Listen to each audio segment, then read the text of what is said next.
नमस्कार, कशिश न्यूज के खास बुलेटिन में आप सबों का स्वागत है। मैं हूं संतोष सिंह। कोरोना से राहत की खबर है और अमूमन बिहार झारखंड में जो कोरोना को लेकर जो संक्रमित मरीजों की संख्या है उसमें काफी कमी आई है और लॉकडाउन का व्यापक प्रभाव देखने को मिल रहा है। लेकिन इससे इतर एक दूसरी तरीके की चेतावनी बिहार और झारखंड की जनता के लिए है। वो जो यास चक्रवाती तूफान है उसको लेकर बिहार और झारखंड में हाई अलर्ट घोषित है। देर रात 12 बजे के करीब यास झारखंड में प्रवेश कर चुका है और आज शाम बिहार में झारखंड के रास्ते कैमूर होकर बिहार में प्रवेश करेंगे। सरकार और प्रशासन अलर्ट मूड में है। अब देखना यह है कि किस तरीके से उस अलर्ट मूड का प्रभाव दिखता है। सबसे ज्यादा अस्पतालों को लेकर लोग चिंतित है कि अगर विद्युत आपूर्ति में परेशानी हुई तो फिर परेशानी हो सकती है। चलिए हम सीधे पूरे हालात पर चर्चा करने के लिए हमारे साथ मरगूब आलम जुड़े हुए हैं जो मौसम वैज्ञानिक के दफ्तर में इस वक्त मौजूद है। मरगूब, अभी क्या कहना है, क्या है स्थिति और जो जानकारी मिल रही है कि देर शाम तक बिहार में यास प्रवेश करेगा कैमूर के रास्ते। हालांकि बिहार के अलग अलग हिस्सों से बारिश की खबरें कल से ही आ रही है। आज सुबह से मौसम का मिजाज बदला हुआ है। फिलहाल क्या अलर्ट है? देखिए संतोष जी, कल 12 बजे दिन के बाद ये उड़ीसा के बालासोर में ये टकराया। टकराने के बाद इसका लैंडफॉल हुआ। लैंडफॉल का मतलब मौसम वैज्ञानिक ने बताया कि जिस तूफान का लैंडफॉल टकराने के बाद होता है उसकी गति कमजोर होती है, वो कमजोर हो जाता है। लेकिन कल 12 बजे रात के बाद ये झारखंड में जैसे ही प्रवेश किया उसके बाद धनबाद और जमशेदपुर में इसने खासा नुकसान पहुंचाया है। 200 से ज्यादा गांवों की बिजली चली गई है। कई निचले इलाके में पानी भर गया है। लेकिन अब सवाल बिहार का आप लें, अभी जो हमारी बातचीत हुई मौसम विभाग के अधिकारियों से, अभी वो लगे हुए हैं लगातार टीम सैटेलाइट पे है। कैमूर के रास्ते ये शाम में 5 से 6 के बीच ये बिहार में प्रवेश करेगा। तो इनका कहना है कि साउथ बिहार का जो जिले हैं उन जिलों में 40 से 50 है, उससे ज्यादा स्पीड में बहुत तेज हवा चलेगी। भारी कह सकते हैं कि बारिश की संभावना है। निचले इलाकों में एक बार फिर इन लोगों ने जो जिले हैं जहां निचले इलाके में आबादी है, मौसम विभाग ने वहां बिहार सरकार को आज दिन में 10 बजे एक अलर्ट भेजा है कि तत्काल उनको इवैक्यूएट कराया जाए, मतलब खाली करा लिया जाए। क्योंकि गति जो है इसकी लगातार वही बनी हुई है। मौसम विभाग को लगा था कि कल जब ये बिहार में प्रवेश करेगा झारखंड में से जाने के बाद तो हो सकता है इसकी गति थोड़ी कम होगी, लेकिन गति वही है जो झारखंड जमशेदपुरा धनबाद में थी। तो ये शंका है कि निचले इलाकों में पानी में भरेगा और लोगों को बहुत मुसीबत का सामना करना पड़ेगा। तो इवैक्यूएट करने का निर्देश दिया गया है। खास करके निश्चित तौर पर साउथ बिहार के जिले को अलर्ट किया गया आपदा प्रबंधन विभाग के लोग के द्वारा। हमारी कल रेणु देवी से बातचीत हुई, जो हमने बातचीत एक्सक्लूसिव उनकी बातचीत चलाई। उन्होंने कहा कि साउथ बिहार के डीएम को खास करके मुख्यमंत्री ने कहा है कि वो बिल्कुल अलर्ट रहें और खुद मॉनिटरिंग करें। जरूरत पड़े तो वो खुद जाए और अपने स्तर से अगर रेस्क्यू ऑपरेशन करना पड़े तो वो खुद घटना से पहुंच के रेस्क्यू ऑपरेशन करावे। तो शाम 6 बजे के बाद संतोष जी ये पूरा हालात देखना पड़ेगा। क्या हालात होते हैं पटना का जो जिला है, उन जिला के जैसे बख्तियारपुर, मोकामा, पालीगंज, इन जगहों पर अनुमंडलों में मौसम विभाग के लोगों का कहना है कि यहाँ बहुत तेज बारिश होगी और कह सकते हैं कि तेज बारिश के साथ हवाएं बहुत तेज चलेगी। इफेक्ट होगा बिहार में भी, जिस तरह से धनबाद में और जमशेदपुर में कई जिलों में इफेक्ट हुआ है उसी तरह से बिहार में इफेक्ट होना तय है। मौसम विभाग के अधिकारियों ने इसकी गणना की है। फिलहाल अभी कह सकते हैं कि जो चक्रवाती तूफान है वो कैमूर की तरफ बढ़ा है। शाम में 6 बजे के बाद जैसे ही प्रवेश करेगा तो बिहार के कई जिले में तेज हवा के साथ मेघ गर्जन वज्रपात की पूरी संभावना है। इसीलिए निचले इलाकों को इवैक्यूएट करने का निर्देश दिया गया है जिला के डीएम को। जो साउथ जिले हैं, जो दक्षिणी जिले हैं, उनके डीएम को अलर्ट करने का निर्देश दिया गया। संतोष जी, मरगूब, जो खबरें आ रही हैं वो खबरें आ रही है कि दो तरफ बांका के इलाके से भी झारखंड के उस इलाके से भी प्रवेश करेगी और कैमूर के तरफ से भी, और बांका, भागलपुर, नौगछिया सहित कई ऐसे जिले हैं जिन जिलों में अभी सुबह से ही काफी तेज हवाओं के साथ बारिश हो रही है। जो मौसम विभाग का अनुमान है बिहार में क्या किस तरीके का क्षति हो सकता है इस तेज बारिश और आंधी तूफान की वजह से? मौसम विभाग के वैज्ञानिकों का संतोष जी कहना है कि पानी बहुत तेज होगा, इससे बहुत ज्यादा घबराने की जरूरत नहीं है। हवा की स्पीड कितनी होगी ये निर्भर करता है। अगर हवा की स्पीड 50-60 के आसपास होगी तो निश्चित तौर पर बिजली के खंभे उखड़ेंगे, कहीं न कहीं उन इलाकों में अंधेरा होगा, उसके साथ बड़े बड़े पेड़ उखड़ेंगे और इस तरह की जो बरसात होती है इसमें खासा नुकसान कमजोर जो मकान होते हैं उन्हें भी होता है और उनके गिरने की संभावना है। लेकिन पैनिक होने की जरूरत नहीं है क्योंकि पहले ही 2 दिन पहले ही अलर्ट जारी है और खास करके साउथ जिला के डीएम, आपने बिल्कुल सही कहा, जैसे आपको पूर्णिया हुआ, आपको कैमूर हुआ, कह सकते हैं कि बांका हुआ, भागलपुर है, इन जिलों के डीएम को बिल्कुल अलर्ट रहने का निर्देश दिया गया है। अगर आप आएंगे भागलपुर के बगल में तो मधेपुरा शहर था, इन जिले के डीएम को भी कहा गया है कि आप अलर्ट रहें। तो पिछले 24 घंटे के दौरान पटना एयरपोर्ट से 31 उड़ानें रद्द की गई है हवाई जहाज की, 48 ट्रेनों को रद्द कर दी गई है। क्या अपडेट है एयरपोर्ट को लेकर कि आज जो स्थिति है बिहार में भी स्थिति, अब धीरे धीरे पटना में भी स्थिति, मौसम का मिजाज बदलने लगा है, दरभंगा की भी स्थिति में बदलाव दिख रहा है। एयरपोर्ट के हवाई यात्रा पर कितना प्रभाव पड़ सकता है? संतोष जी देखिए, आपने बिल्कुल सही कहा कि लगभग 2 दर्जन से ज्यादा फ्लाइट कैंसिल की गई है। अभी सुबह में जो हमने पता किया, अभी 2 फ्लाइट कैंसिल हुई है। 2 फ्लाइट कम पैसेंजर के कारण कैंसिल हुई। उसमें वजह यह है, दोनों वजह है, एक तो चक्रवाती तूफान का असर है, दूसरा कोरोना संक्रमण भी है।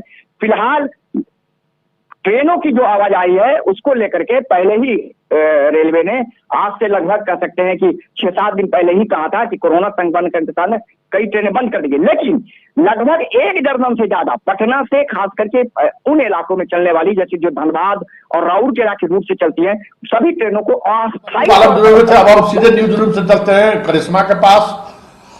करिश्मा के पास क्या अपडेट है, जरा ये समझने की कोशिश करते हैं। फिर हम झारखंड में जाएंगे, झारखंड में रांची से हम अपने संवाददाता से बात करेंगे, जमशेदपुर संवाददाता से बात करेंगे कि आखिर वहां पे यास चक्रवाती तूफान का पिछले 12 घंटे के दौरान क्या प्रभाव है, क्योंकि रात 12 बजे प्रवेश किया है, क्या प्रभाव रहा है, इस पर हम बात करेंगे। लेकिन पहले हम करिश्मा से न्यूज रूम में चलते हैं कि फिलहाल जो मौसम वैज्ञानिकों का कहना है, उसके अलावे बिहार सरकार ने जिस तरह से एसडीआरएफ और एनडीआरएफ की तैनाती किया है, क्या जानकारी है आपके पास?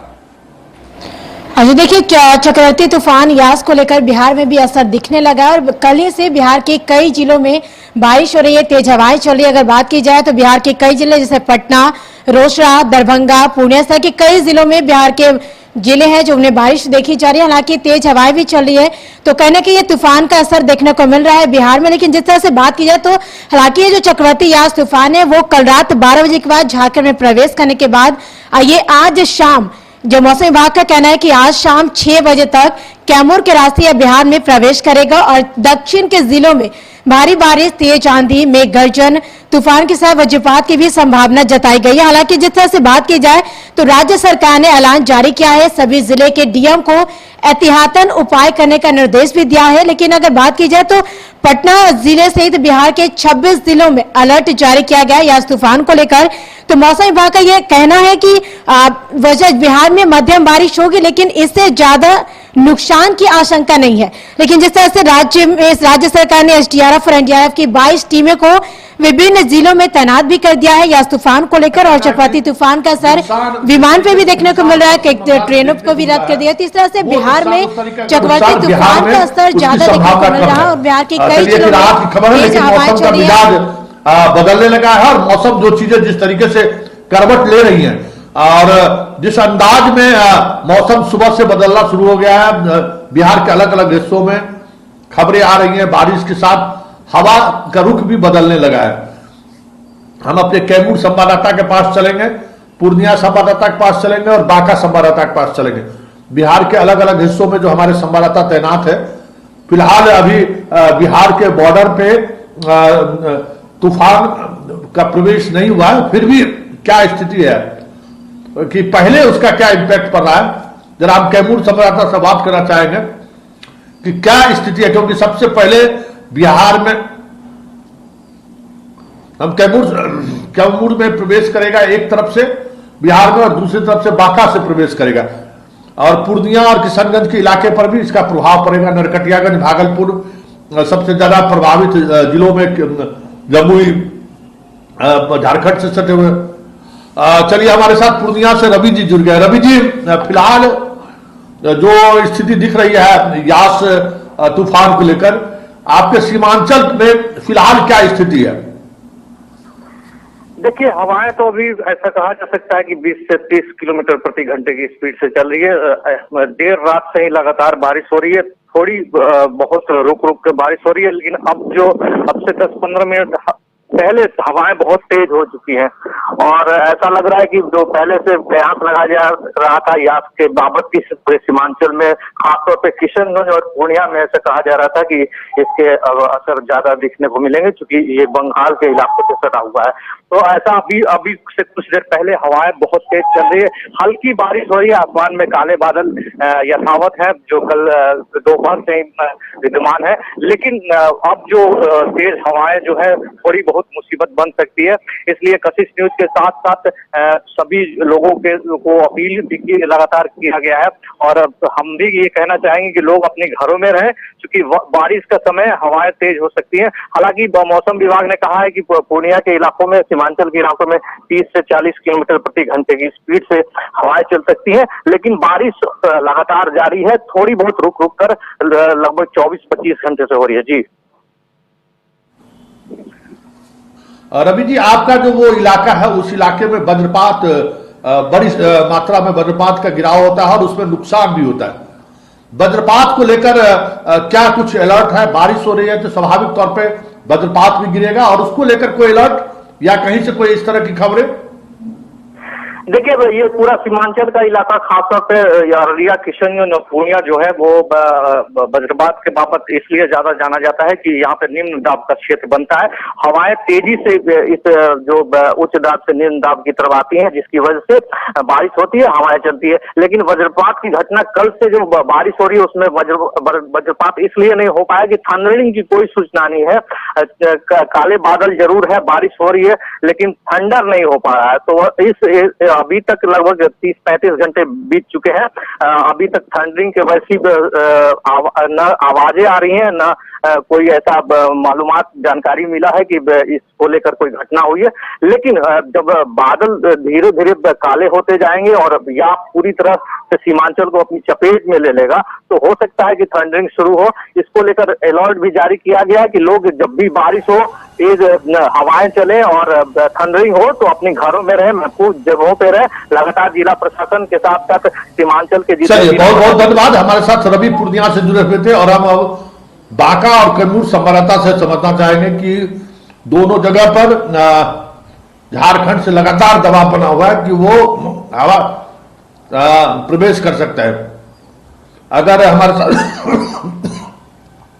कैमूर संवाददाता अगर जुड़ चुके होंगे तो हम चाहेंगे कैमूर संवाददाता से जानना कि बिहार में उस इलाके में जो यूपी से सटा हुआ इलाका है, उस इलाके से बिहार में कैमूर के सहारे ही प्रवेश करेगी। वहां कई बराज है, जिस बराज को लेकर अलर्ट जारी किया गया है कि अगर पानी का दबाव बढ़ता है तो बराज की सुरक्षा को लेकर जो सभी फाटक है, अगर अत्यधिक बारिश होती है तो फिर फाटक पर निगरानी बढ़ा दी गई है। उन इलाकों में पनबिजली परियोजनाएं भी हैं, उन पर भी नजर रखी जा रही है कि अगर समस्याएं उत्पन्न होती है तो उनको हम कैसे कंट्रोल कर सकते हैं। कई तरह की इस तरह की चीजें हैं जो सामने आई है। लेकिन हम सब कैमूर संवाददाता हमारे साथ अजय जुड़ गए हैं।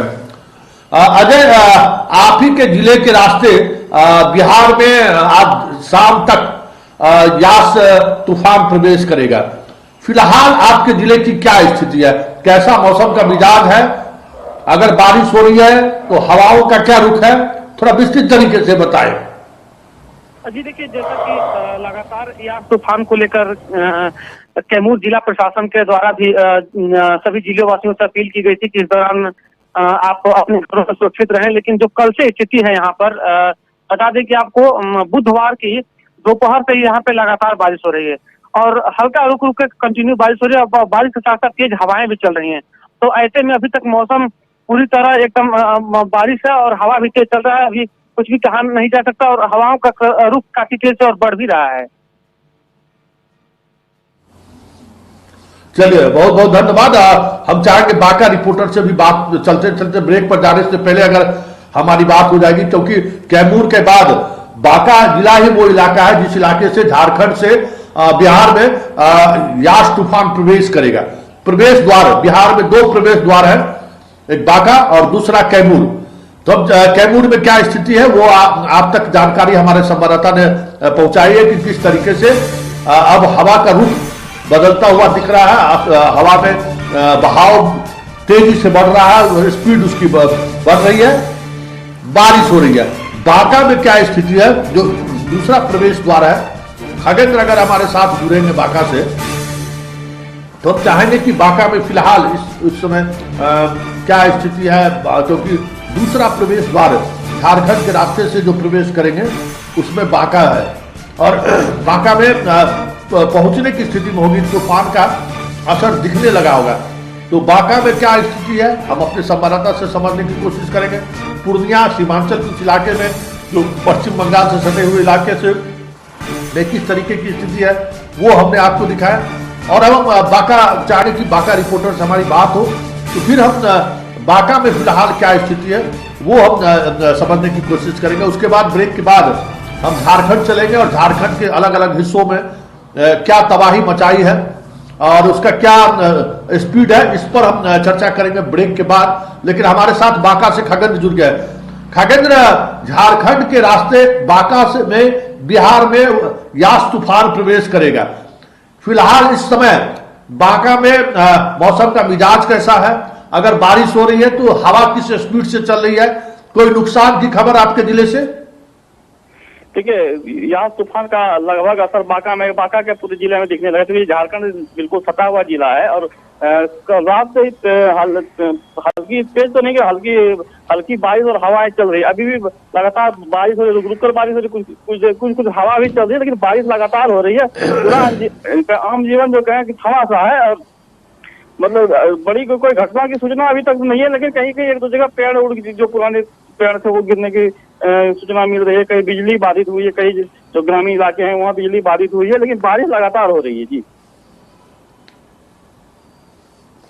चलिए, बहुत बहुत धन्यवाद। हमारे साथ बाका से खगेंद्र जुड़े हुए थे कि अभी उस तरीके का असर नहीं दिख रहा है। बारिश हो रही है रुक रुक के, हवाओं का वो रुख देखने को नहीं मिला है जो पश्चिम बंगाल, उड़ीसा और झारखंड के सीमावर्ती जिलों में देखने को मिला है। चलिए, इस खास बुलेटिन को हम जारी रखते हैं, लेकिन पहले एक छोटा सा ब्रेक ले लेते हैं।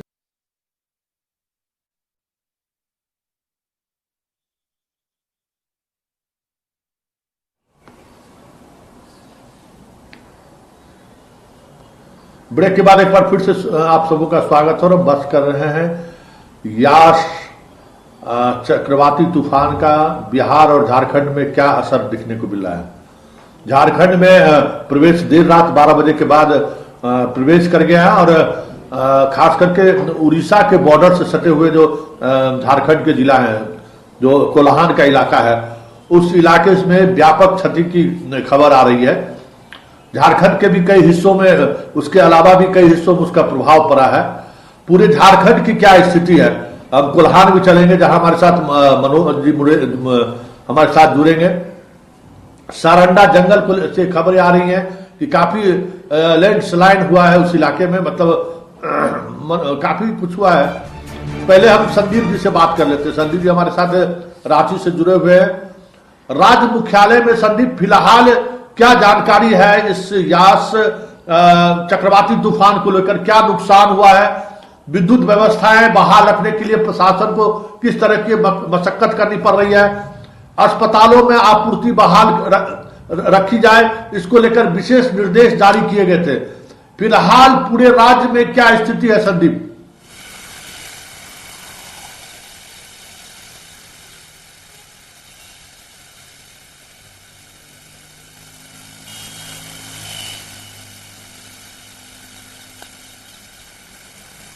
यदि पूरे झारखंड की बात करें तो यास चक्रवाती तूफान का असर कह सकते हैं पिछले एक दिन से ही देखने को मिल रहा है और कल सुबह से ही जो लगातार बारिश हो रही है और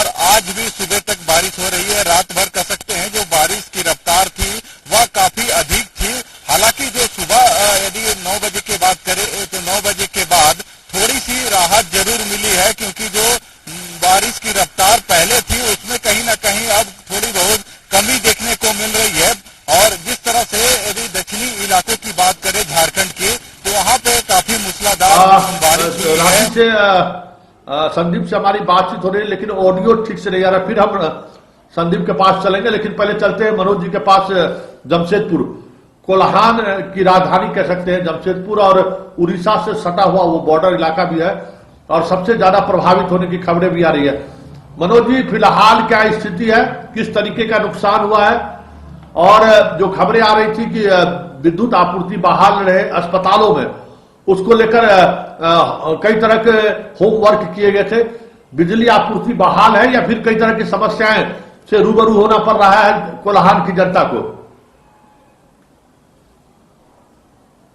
जो प्रशासन ने जो दावा किया था कि बिजली व्यवस्था जो है वो अस्पतालों में दुरुस्त रहेगा, लेकिन बिजली व्यवस्था अस्पतालों में दुरुस्त नहीं है, चरमराई हुई है। लगभग 8 घंटा बीत चुका है जब तक बिजली नहीं पहुंची है। जनरेटर के माध्यम से अस्पताल को संचालित किया जा रहा है। दूसरी तरफ जो आपदा प्रबंधन विभाग ने पहले दावा किया था और स्थानीय प्रशासन ने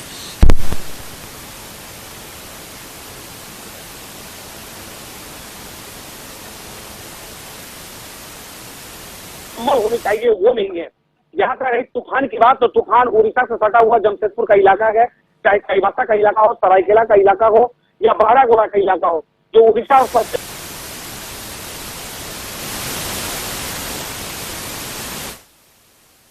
करे तो शहर में जो है वो पेड़ जो है वो सड़क पे है, और साथ साथ जो ग्रामीण क्षेत्रों की बात करें तो गांव में जो है कि कई घर जो है वो ध्वस्त हो चुका है। तो लोग काफी परेशान हैं, त्राही कर रहे हैं। लगातार बारिश हो रही है। हम हालांकि अभी भी बाहर में हैं, लेकिन मेरे पीछे का जो दृश्य है वो आप समझ सकते हैं कि वाकई बरसात जो है एकदम परेशान कर चुका है। एक तेज हवा के साथ जोरदार बारिश चल रही है। जी क्या कर रहे हैं? भूस्खलन हुआ है, काफी पेड़ के गिराव की खबर है, पेड़ गिरा है, और आपके इलाके में जो आदिवासियों के रहने की परंपरा रही है, वो मिट्टी के घर में रहते हैं, उन घरों पर कितना प्रभाव पड़ा है, क्या खबरें आ रही हैं?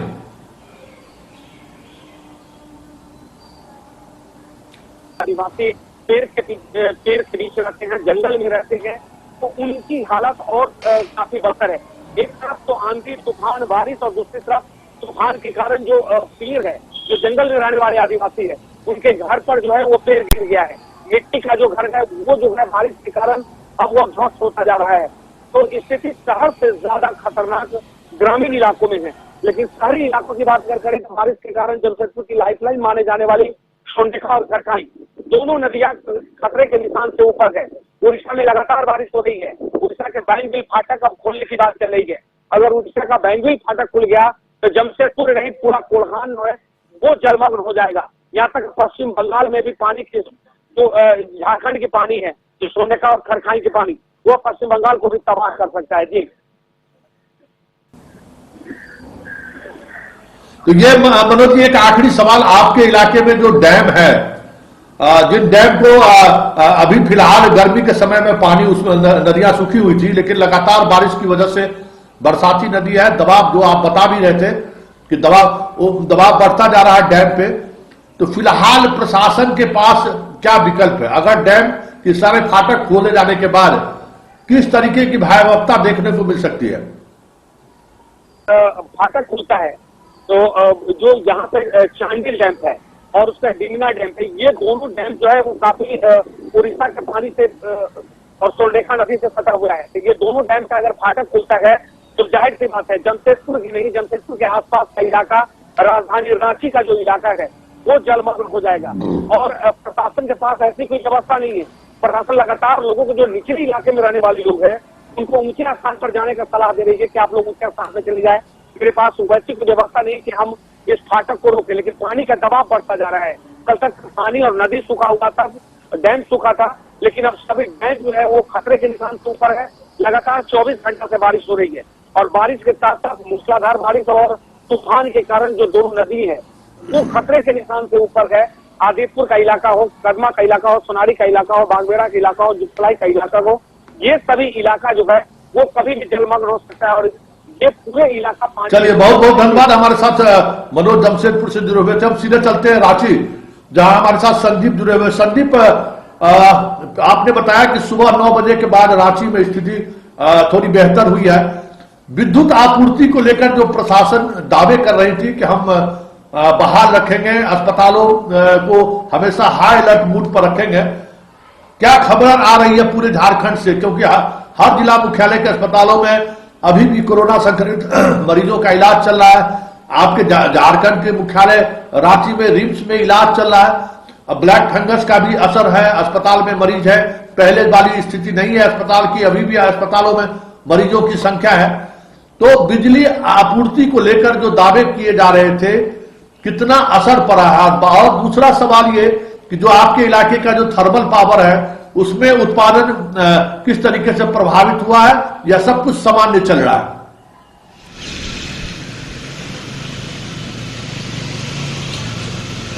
यदि चक्रवाती तूफान की बात करें तो इसका असर झारखंड में भी देखने को मिल रहा है और लगातार कह सकते हैं कल से बारिश पूरे झारखंड के लगभग 16 जिलों में हो रही है। और सबसे अधिक असर यदि इस यास चक्रवाती तूफान की बात करें तो झारखंड का जो दक्षिणी क्षेत्र है, पश्चिमी सिंहभूम, चाईबासा, जो खरसावां है, सरायकेला है, उन इलाकों में काफी तेज बारिश हुई है। हालांकि यदि रांची की भी बात करें तो रांची में भी कल से लगातार कह सकते हैं बारिश हो रही है।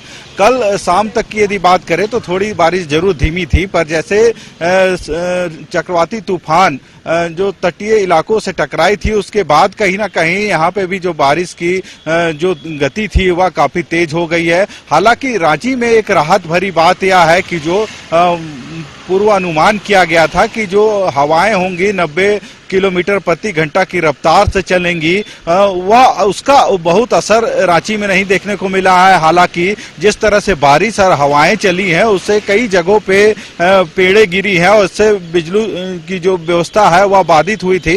पर इससे पहले ही यदि बात करें तो जो अलर्ट जारी किया गया था उसको लेके जो सरकार की ओर से या भारत सरकार की तरफ से गाइडलाइन जारी किया गया था, जितने भी बिजली के कर्मचारी थे, अधिकारी थे, उनकी छुट्टियां रद्द कर दी गई थी और सभी ड्यूटी पे तैनात थे और अल्टरनेटिव तरीके से कह सकते हैं सभी अपनी सेवा दे रहे थे। और जहां जहां भी कल बारिश के कारण, हवाओं के कारण जो पेड़ गिरी थी और विद्युत व्यवस्था जो प्रभावित हुई थी उसे तुरंत दुरुस्त करने की कोशिश भी की गई है बिजली विभाग की तरफ से, ताकि जो बिजली कटौती की स्थिति उत्पन्न हो वह ना हो। और रांची की यदि बात करें तो कई इलाकों में जो बड़े पेड़ थे वे सड़कों पे गिरी थी, नगर निगम की टीम ने उसे हटाने का काम किया। यहाँ तक कि एनडीआरएफ की भी एक टीम को रांची में रखा गया था ताकि आपातकाल की स्थिति में उनका सहयोग लिया जा सके। हालांकि जो जिस तरह से बारिश हो रही थी उसका सबसे अधिक असर सड़कों पे दिखी है। या तो जल जमाव की स्थिति उत्पन्न हुई है, इसको लेकर नगर निगम की ओर से पूरा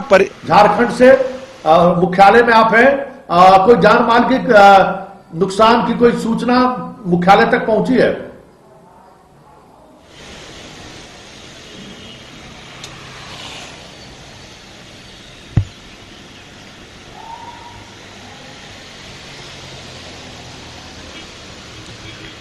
यदि पूरे झारखंड की बात करें तो जिस तरह से इस चक्रवाती तूफान का असर देखने को मिला है तो कहीं ना कहीं कई जिले इससे प्रभावित हुए हैं। सरायकेला, खरसावा, रांची, बेड़ो, गुमला, लोहरदगा, धनबाद और बोकारो, रामगढ़ कई जिले हैं जो इससे प्रभावित हुए हैं जहां पे लगातार बारिश हो रही है। हालांकि जिस तरह से पूर्वानुमान या अलर्ट जारी किया गया था मौसम विभाग के अनुसार तो उसमें थोड़ी अब बदलाव देखने को मिल रही है, क्योंकि जिस तरह चक्रवाती तूफान झारखंड में प्रवेश किया, झारखंड में प्रवेश करने के से और जो खबरें झारखंड से आ रही है कि जो अनुमान लगाए जा रहे थे कि 160-70 किलोमीटर प्रति घंटे की रफ्तार से चक्रवाती तूफान जो यास है वो झारखंड के सहारे बिहार में प्रवेश करेंगे।